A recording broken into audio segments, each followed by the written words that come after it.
Welcome back to FSMA Presents. Today we are joined by the WASH failures pioneers. We talk about why failures happen in WASH, why it's important to talk about them, and some of the issues surrounding failed projects which need to be addressed if we are really going to succeed in helping people. So, let's get into it. We are joined by Jennifer Williams, Executive Director of FSMA, Esther Shaler, Becky Sindel, and Danny Barrington. Who would like to introduce themselves first? So I'm Dr. Danny Barrington, and I'm a lecturer in the School of Population and Global Health at the University of Western Australia.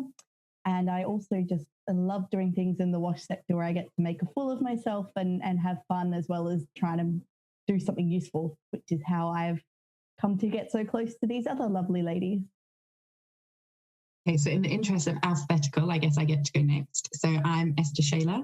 I am an innovation specialist over at UNICEF, based out of Supply Division in Copenhagen, and I focus on WASH product innovation. But like Danny, a strong WASH background and enjoy the opportunity to have fun, but also do what needs to be done and have interesting conversations with people. Always happy to talk to anyone about anything. So I guess that's kind of how all of this comes about. So last for me, I'm the earliest in the morning in terms of time zones at the moment. I'm Becky Sindel, and currently I don't work in a WASH organisation. I work for a drowning prevention organisation, but there are some strong links between drowning and water and sanitation. But the last 5 years I was working in South Africa for the WASH R&D Centre at the University of KwaZulu-Natal on sanitation projects. Great. Thank you, everyone. Happy to have you all here today to talk about this interesting project you guys have been working on you ladies have been working on for some time, sort of now called the WASH failures. So we just want to kick it off and start with just what was the beginning of it and how has it grown since you started? Cool. Well, WASH failures. So we met at a conference, actually one of the FSM conferences back in Chennai, I believe it was. And that's how we kind of all met and instantly hit it off, but also bumped into each other at a couple of other conferences and in discussions over tables of tea and all sorts of things, realized that there was a lot not being said about some of these projects, which actually would help us all, because otherwise there's a risk of repeating the same failures and having the same issues. And we just felt that the environment wasn't quite right to enable this discussion in a collaborative way without pointing fingers. Failure is quite a scary word. So it's how do we create that environment? And that's how things started. So we ran a game show a few times at a number of conferences, which was a bit of fun to just try and share that, there are things that people have made mistakes about, but there is a serious side to it, and how can we start to address the failures that others have made and share them in a way that is just more collaborative. Often failures are shared over a drink at a conference in a very kind of casual way, but really, how do people who can't access the international environment have that freedom of discussion? So we did the game show at a couple of conferences. We also did an online special for Menstrual Hygiene Day. And we have our Twitter account where we try to share these things, but also we've tried to move this forward in a more proactive way as to what people can do, not just what's being done. And so we have the Nakuru Accord, which is all about how we can share failure more, some suggestions around professionally sharing failure. And then more recently, we've had the Amplify project, which covers, there's a team across 5 countries. Yeah. And that we're going to be sharing that research soon. But the idea of that is sharing stories of WASH workers in the field and how they perceive failure and the root causes and what we think we can do about it. And as well as that, there's the WASH Failure Special Edition, which is being published at the moment as well. So it's kind of, it's morphed over time. Initially, it was just trying to get the conversation space there, and then we've kind of seen what we can more proactively do that isn't just fun and games, and actually is useful for the wider sector as well. Great, thanks. So maybe, so you did a pretty good job, but of setting up the background. But just curious about the Wash Failure Special Collection Project, and if one of you can elaborate a little bit more on that. Yeah, I can talk about that. So I am obviously in the academic sector, and the more we started talking about the failure stuff, a lot of people, academics, early career researchers, up to professors, were saying to us, well, you know, things go wrong all the time in our research or in our practice that we'd like to write about as research papers, but there's really no outlets for them. A lot of the time, you know, if something doesn't go well, it's not considered new, it's not considered novel, it's just something else that failed. But then if everyone thinks that every time they develop something new, we risk reinventing a square wheel over and over again. And we don't want to be wasting money on that stuff either. So it's not just about being able to talk about failures. We thought we actually want a way for academics to get recognised when they talk about their failures as well, and to actually make sure that we get them out there. So, you know, we wanted to talk about research failures, practical failures, how you can talk more about things going wrong in your organisation, and then what can you actually do about it. And I guess our first failure happened when we, the first journal that we were supposed to go with, which was published by MBPI, it turns out have quite racist practices, which were, in terms of academic publishing generally, it's already quite difficult to publish open access so that everyone can read it. So it's not hidden behind a paywall. If you are an early career researcher or you are coming from a lower income country. So we wanted to make sure, you know, there's at least a level playing field. And ideally, we wanted to be able to promote the voice of people coming from low middle income countries and people who are early in their research careers. And the initial journal we were working with, they wanted us to really promote and provide incentives for, you know, already well-established professors from high-income countries to publish in the special collection. So we said no, thank you. We made it public because we felt there was a lot of bad practices going on, and we thought others should know. And through making it public, we ended up meeting with about 6 or 8 different journals who then contacted us and said, hey, we'd love to do a special edition with you. And in the end, we figured out the best place for the special edition, actually it's a special collection officially, was with Environmental Health Insights. And they were willing to give us waive a lot of open access fees. They always waive open access fees for a lot of people from least developed countries or lower income countries and low and middle income countries.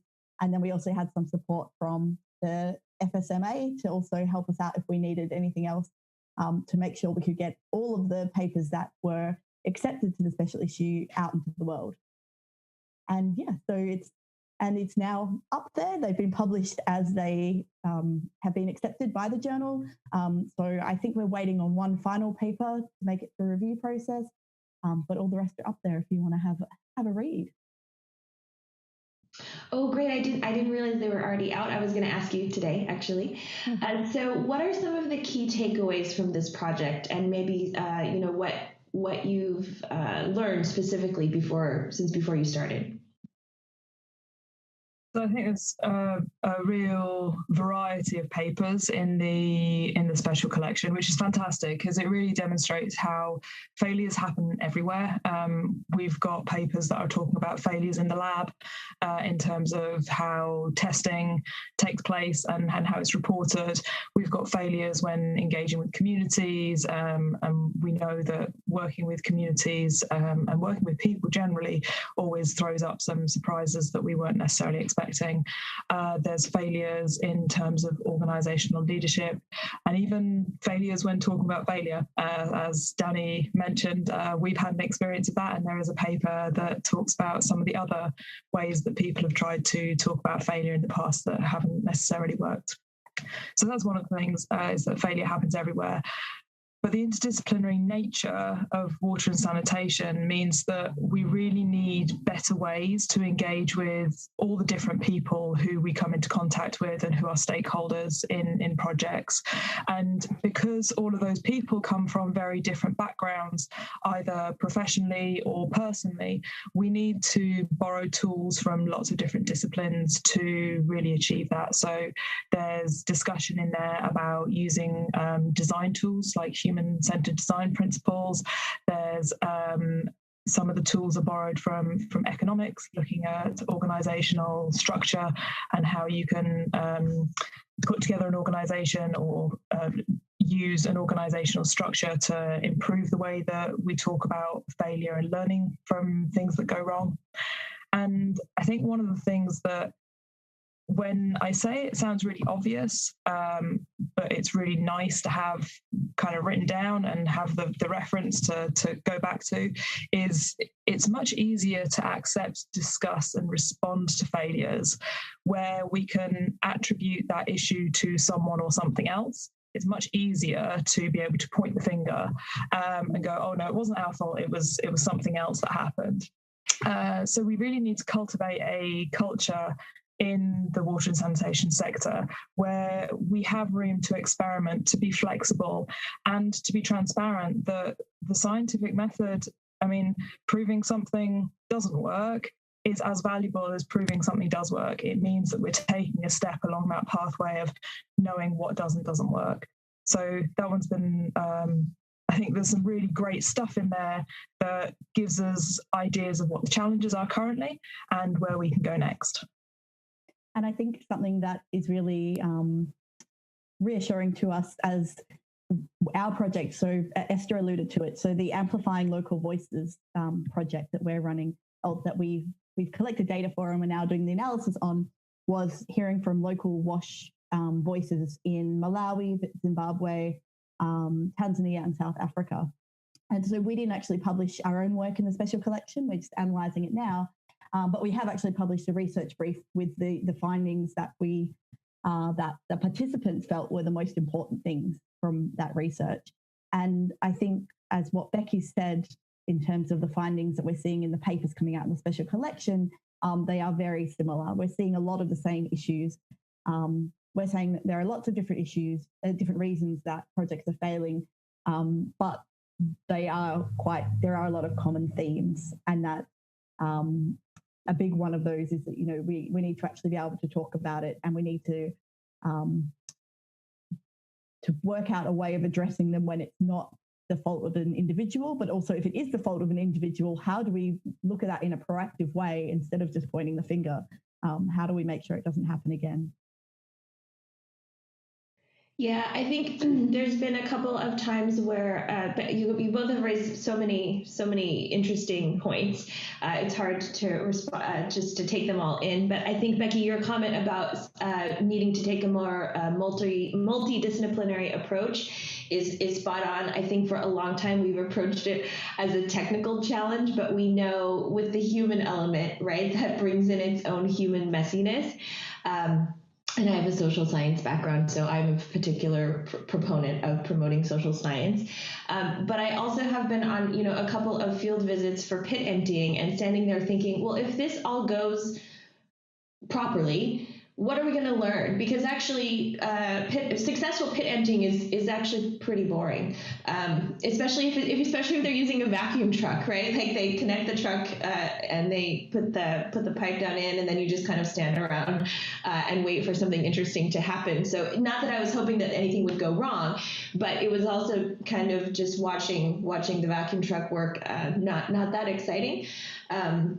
But other failures in pit emptying often end up messy. So there's a trade-off there. But I think this has been really interesting just to hear about how there are some cultural aspects as well. So, how can we talk about failures in a constructive way? Because there is some cultures are really quite shy about discussing failure and opening up. Yeah, and I think it's important to note that there's a difference between failure when you expect it and failure when you're trying to protect yourself from it. I mean, I think all three of us as well have been present at various pit emptying opportunities that have not quite gone right. But as you say, you're expecting it. So it's okay there in some ways to say, that didn't work, and what can we learn from it? The problem we have is when we talk about failure in an environment where people can't own up to it. And as you say, some of this might be cultural, some of this might be organizational. And this is kind of what the Amplify research has cemented. I think we knew a lot of what has come out, but having the evidence base and having people say it in their own words is very different, and giving people the platform to say it. And I think, like I say, when we first started this project, we had a massive discussion amongst the three of us and consulted a number of people about whether we should even use the word failure. Because do people really want to use such a negative connotation around project learning? And actually, even in academic research, when things don't go right, you don't talk about failure. You academicize it and use some big words and make it sound like you needed to learn this to progress. And the truth is we all do. So we did have a big discussion about what the language is with failure. And we were advised by a few people not to use such a strong word. We obviously didn't listen. No, we made a conscious decision that it needed the strong word, actually, even though it may not have been the right one. And I think working with, as you can see, all three of us sit in very different places and have different levels of focus for our work. But I think what's been very interesting is the nature of language and how we discuss the failure. There are supporters of the project who are quite happy to stand up and own it. And that's what the game shows were about. It was trying to get high profile people who we see in the sector as being, at the top of their field, admit to the mistakes they've made because they're in a comfortable position where they can own it. And that's to give confidence to those at a lower level to say, look, if they've messed up, then it's okay if I have. The Amplify research has enabled us to have kind of the key themes that override everything in this area, looking at how we coordinate better between organizations. If each organization is talking about their own failures, then it's easier to share this information. Looking at the cross platforms that we can use for doing this, it needs to be less formal. You can't write in a report, I screwed up. But we can have those informal discussions that we talked about at the beginning, over conferences. How do we recreate that? And also the role of the donor is the key one. We're all accountable to somebody out there.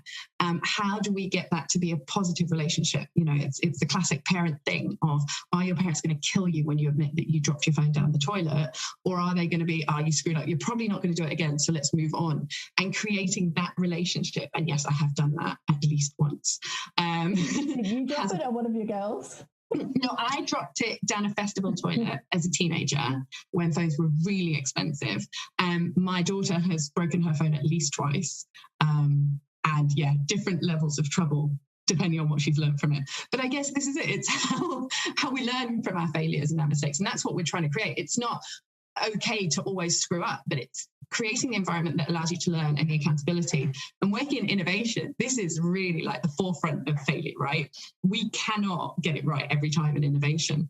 And actually our team is quite good about owning it and saying this project isn't progressing, but we have a process that allows us to stop and check if things are succeeding. And I guess the whole failure discussion, it's about building it into it. In academia, you build in a threshold of error and you build in the opportunity to learn from things. But even then, there's a point where you should have learned this by now. You need to move on because the donor needs you to pay for it. So it's a whole ecosystem, classic WASH systems. We need to think about it as a whole ecosystem and how we create that positive environment. And hopefully the three of us doing our crazy game shows and getting this little bit of funding allows some of that conversation to start to happen and we can start to see change in the sector. I mean, FSMA have been great in supporting the conversation around failure and that it has to happen because we're never going to get it right. Because if we knew the answers, we wouldn't be doing any of this, right? So there has to be a learning curve.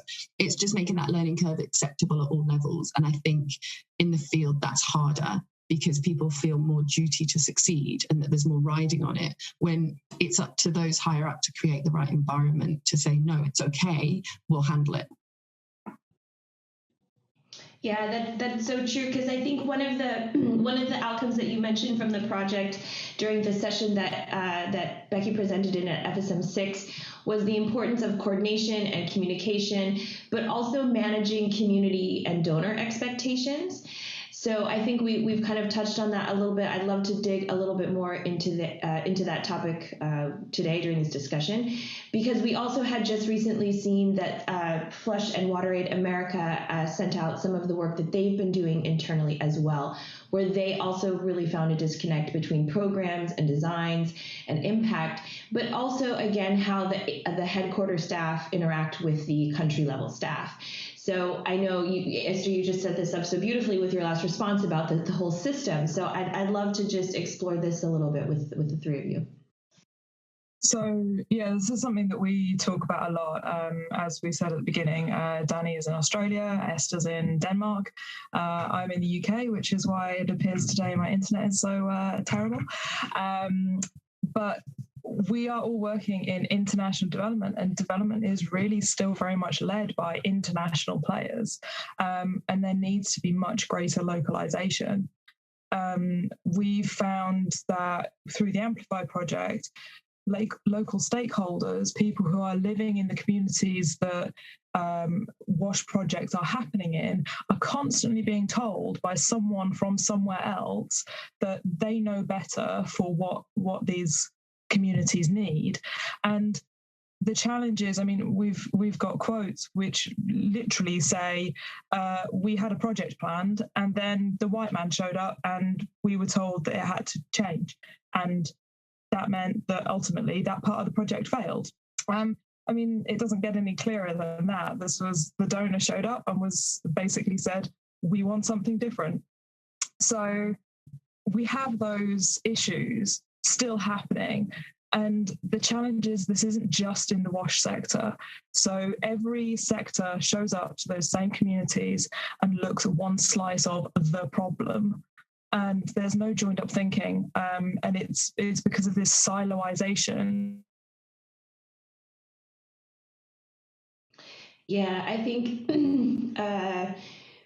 think also it would be really helpful and powerful if the donors helped to create the space to talk about what things aren't working well in certain projects, because as you mentioned, Becky, they do often influence the project and definitely are really concerned about the outcomes. And there was something that I was reading late last year that just mentioned, you know, in nonprofit work or NGO work, whatever word you'd like to call it, international development, we set numerical targets, but again, trying to conform human behavior into numerical targets, we've seen, actually, the world has witnessed it just recently. It's actually very difficult, and I think also how we communicate is about public health messaging. We've also, I think, learned in the last 2 years how important really sound public messaging is as well. But I do think.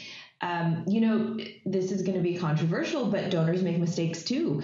And so, you know, having them lead the charge to talk about some of those mistakes that they've made or you know, course corrections they didn't take, I think could be really powerful, and I think could help sort of level the playing field a little bit, because I know, Becky, in your presentation, you mentioned a little bit about just the power dynamics and how, you know, when you have that donor-grantee relationship, it does affect how you say things and how you present when problems are arising in certain projects. And I remember speaking to one representative of a donor organization and saying, you don't actually know what people say about this organization when you are not in the room, because you're never in the room. And some of us are in the room now. So I'm just passing along some feedback that I thought might be helpful for you to hear, because you don't know what people say, and it was remarkable to me also to hear about how, you know, we speak to donors when they're in the room and how we speak when they're not in the room, and just really trying to address some of that power imbalance, I think, is what the whole decolonization topic is about. And we've been really trying to also discuss that as well, because it is underlying some of these issues that you bring up in the failure conversation as well. I'm sure some of us have all experienced some of this. So does anyone have any own personal stories or examples they want to share? Michaela, I know you and I talked about one when some of this new information and new report came out. So. Yeah, I recall doing my internship as part of my master's, and I was in a country, and so the organization in this community wanted to get some footage in order for campaigns and whatnot. It was all very, very good.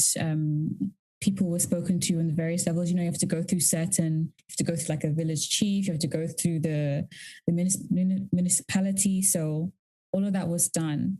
But there was an occasion whereby sort of the technical team came with their drones and fancy cameras, and the people in the community weren't alerted to this happening. And so they saw this drone, not knowing what it was, flying over a village. And then there was sort of like a community like meeting, like, what is this? They're taking stuff from our land, so they want to see how many cows we have, so they're going to take it. So there was just a lot of fear from the community in that.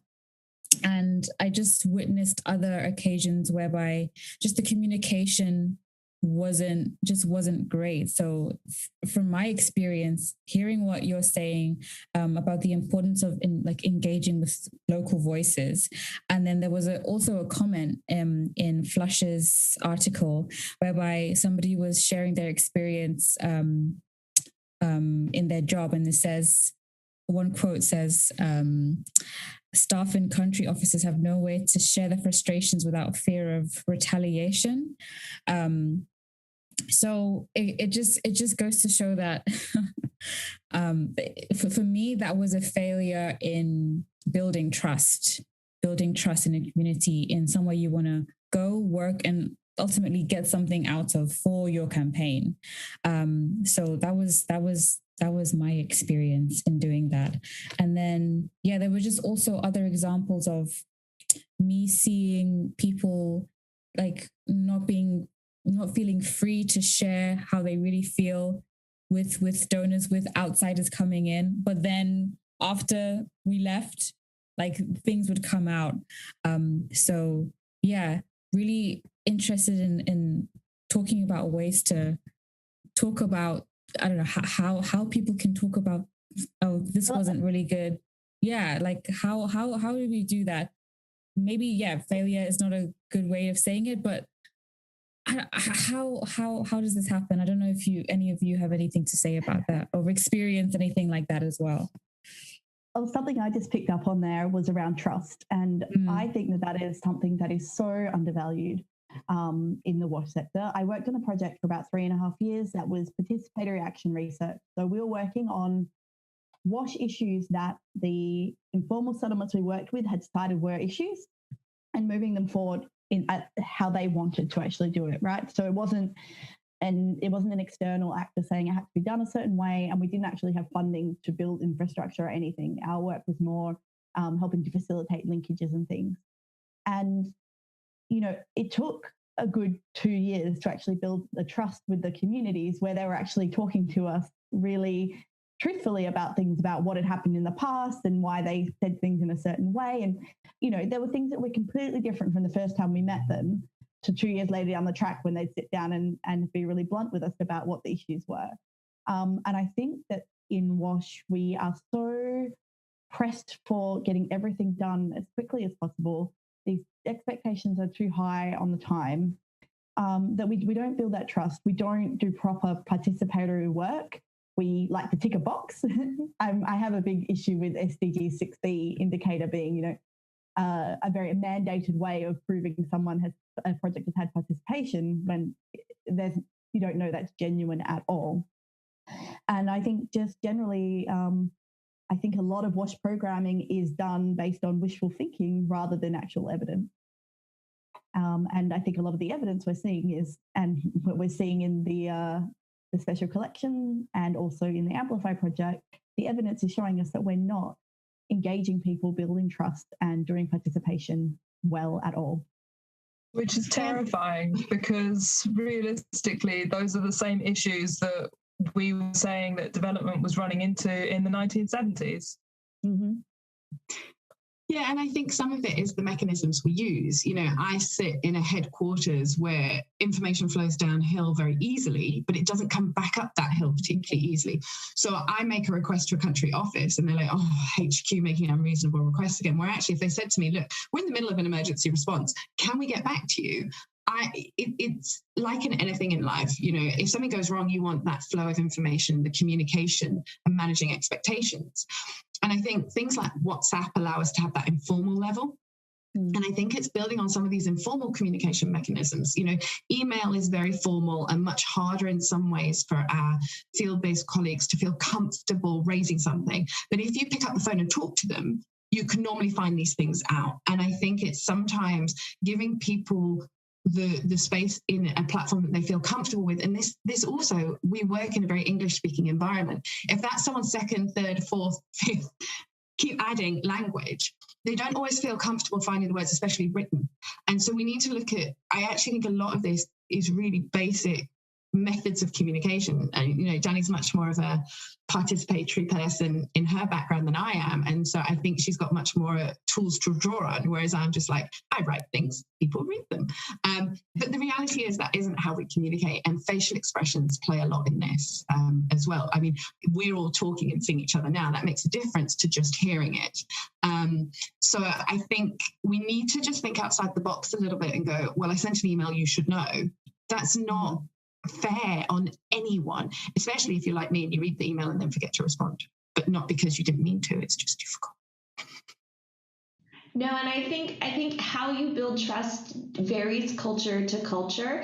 And if you have a more relationship-based cultural interactions, which happens a lot in Africa and Asia specifically, then how you build trust is entirely different than how you build it in a European country, perhaps. So maybe, not to pick on the Germans, but maybe to Germans, you know, you build trust by arriving to the meeting 1 to 3 minutes early, right? But we know that wouldn't be a trust building mechanism in Tanzania, for example. That wouldn't be something that they would pick up on as a sign of, I'm committing to being on time to this meeting. That's not how they view time or agendas or meetings. And so really learning those differences, those small differences about how you conduct your daily life, and also knowing that someone is going to answer the phone if you call them, but they're maybe not going to respond to your email.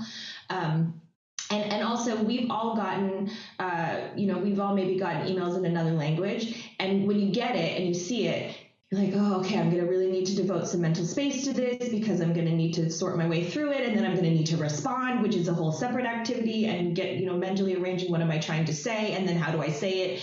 And then how accurate do I believe Google Translate?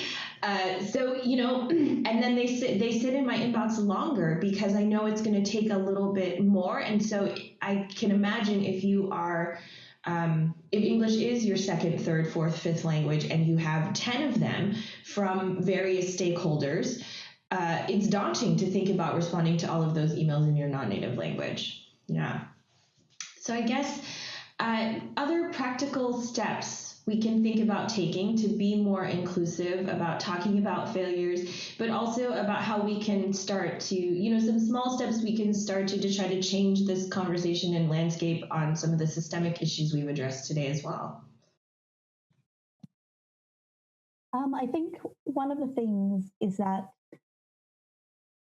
around the decolonizing WASH research, or WASH generally, there is more of a push to hire national staff at decision-making levels. And I agree with that, but we also need to be thinking about, are we just listening to the voices of people who, even within a country, are probably not the most vulnerable and not the people who are working on the ground with people? Just because someone is from Kenya, for example, doesn't mean that they have experienced or WASH in their life. So even though things like, I know Oxfam's moved their headquarters to Nairobi now, and I think that's a great start, and obviously that you just take away a whole level of technological issues and things if you can actually talk to people in person, are we really listening to all the voices that count when we make our decisions? Are we paying lip service to communities? Are we actually talking to the WASH practitioners who work on the ground? As I said, I'm not sure we're doing participatory work very well, but I think even less we talk about hearing from the actual implementers who work directly with communities. And so I think we need to genuinely have processes in place where when decisions are made, they are informed by the people who best know the situation and the context. And that doesn't just mean not white people. It can also mean people who've worked more closely in context.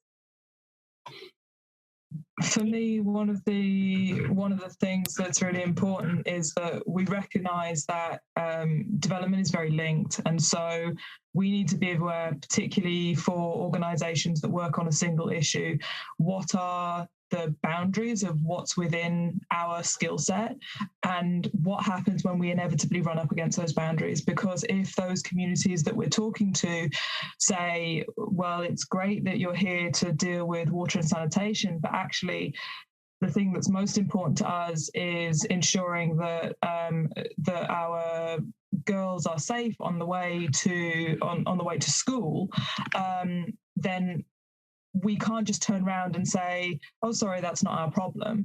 That's never going to build that trust that we need. So we really need to have the time to think about what happens when we run into those boundaries of what we can do. And also, I think thinking about what your skill set is and where it is useful to hear to voice your opinion, as opposed to shutting up and letting other people speak. So, for example, I'm thinking of a project where a lot of people in this community wanted septic tanks, but the community was tidally inundated every day. And so we felt that personally as a sanitation engineer, I had to say, well, it's not actually going to work. Like, it's not technically feasible. And I kind of had to step in there. But also stepping back, and when it was like they wanted to do other things in the community, like building footpaths, and thinking, I'm not really sure that's really relevant, but not my place to say anything. And then they built these amazing footpaths. They found donors to actually fund part of it. They funded it household by household. You paid for the concrete cement in front of your household. And that greatly improved life in their settlement, they felt, because then the kids weren't walking in that tidal inundation to school every day. So, yeah, I think that knowing when what you have to say is potentially useful, and when we need to be okay with silence, and respect others' opinions above our own. I think it's interesting that we're all kind of picking up on communication here, which is a soft skill that we don't consider in the WASH world. You know, we're all like, well, what's your degree? What's your background? What's your experience? But actually, these soft skills are really important. And I think for me, it's creating the space to have those. One of my common things is that I'll get feedback from the field saying, oh, we've hit a barrier. And I'll be like, okay, what is it? And they're like, they tell me very briefly. I'm like, I ask a lot of questions anyway, because I'm just naturally inquisitive, but I actually want to learn. And they don't consider that me and my headquarters role, because I must have all of this technical experience, can still improve on certain things.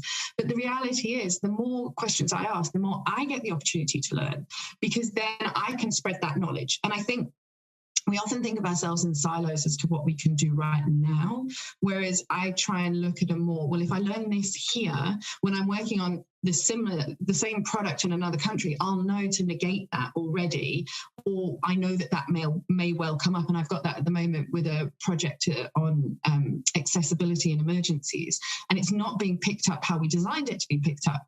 And I'm trying to get the information from the country office, because we've got it in 4 different emergencies right now. So that information, and I think getting individuals to understand that their contribution is valued beyond my timeline.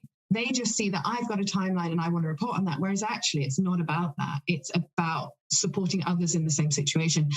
And so I think how we do communication is really important on this. And that goes back to the donor issue, because again, if we can say to the donor, well, look, we appreciate you sent the money for this, but actually we can have a greater impact if we can take a step back and try this. It's how we sell things. And I think we undervalue those skills in the sector, because we're so busy comparing where we got our degrees and what our experience is, where some of these soft skills really do add value to our ability to listen and share. To your point, that's also how we promote, is based on those specific credentials, right? And so this is a theme that came up when we were doing just some member interviews last year, which was there has been a lack of focus on some of these soft skills that make you a really good manager. And so there had been this sort of, when we know this happens in a lot of industries, when really technical people get put into people management roles, but aren't given the skills and tools to develop how to manage people, then it is a little bit of a failure. I think we haven't invested in developing some of the mid-level career professionals to move into the next phase of their career and to be really great people managers, and also recognizing that the best technical expert may not be a great people manager. They're entirely different skills, and that's okay. It's just about putting the right people in the right roles, but that really does mean reevaluating how we're deciding who goes into those roles. And I heard someone else was about to jump in, so I'll hand it back over. No, I was just going to make a joke about our everyone has their own skills, and ours is making fools of ourselves during a game show at a conference. It is funny. I've been involved with another Women in Wash initiative, and this has come up quite often, that most women feel they need to be more technical to apply for the senior roles. And I think there's a little bit of hiring in your own image, that because of historically how Wash has developed, people are kind of hiring in their own image a little bit. But I think it's actually true. I think 9 times out of 10, it's working out how to pitch what you've got to what you're trying to achieve. And I think, unfortunately, I find a lot of my field level colleagues aren't able to do this. I'm sat back going, but you speak 100 times more languages than me, because I still only speak English. But also you have these skills of understanding culturally. You can manage the expectations of the senior levels of your community, and also find us these little loopholes, bob and weave, get us round. I talk about wheeler dealering. It's quite an English phrase, but it's the ability to kind of find little loopholes and find opportunities and get your foot in the door. And that is so undervalued. And again, I think a lot of women as well feel that in the Wash, the social side isn't valued. If you're not an engineer, then you can't get those senior roles. Where actually, as you just said, Jen, it's about people management and working out what is actually needed in the role, rather than the assumption about what people think is needed for the role.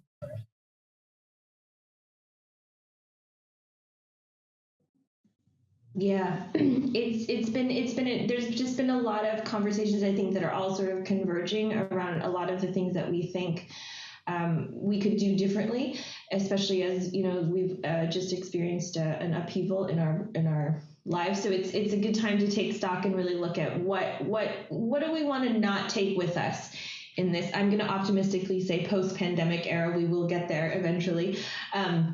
What do we not want to bring with us, and what should we be doing instead? So maybe I'll just, as the final question, are there any thoughts of something we should be doing less of or doing more of?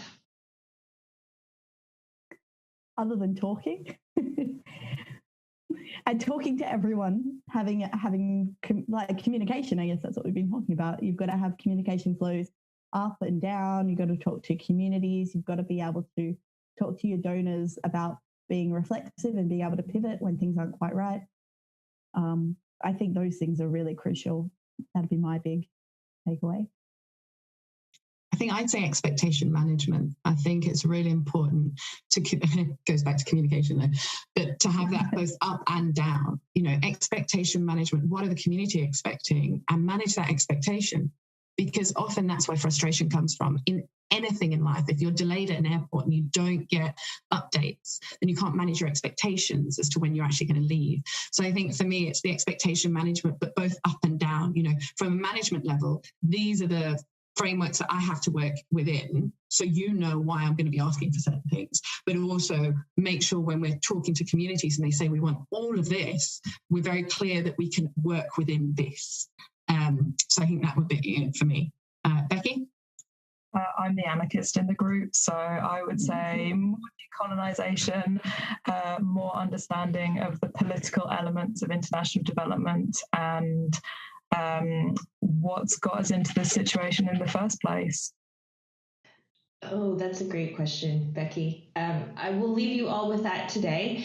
We won't. That could be a whole separate series actually on that. So we'll kind of wind down for today. Thank you all again for coming and having this discussion with us. Thank you for starting this conversation and the game show and how it's progressed. It's great to see, and we'll make sure to link some of the articles that are already out in the description box, so folks can definitely take a look and have hopefully gain some new insights, and then we can also, if it's okay, we can also try to link them to our website as well. So of course, that'd be fantastic.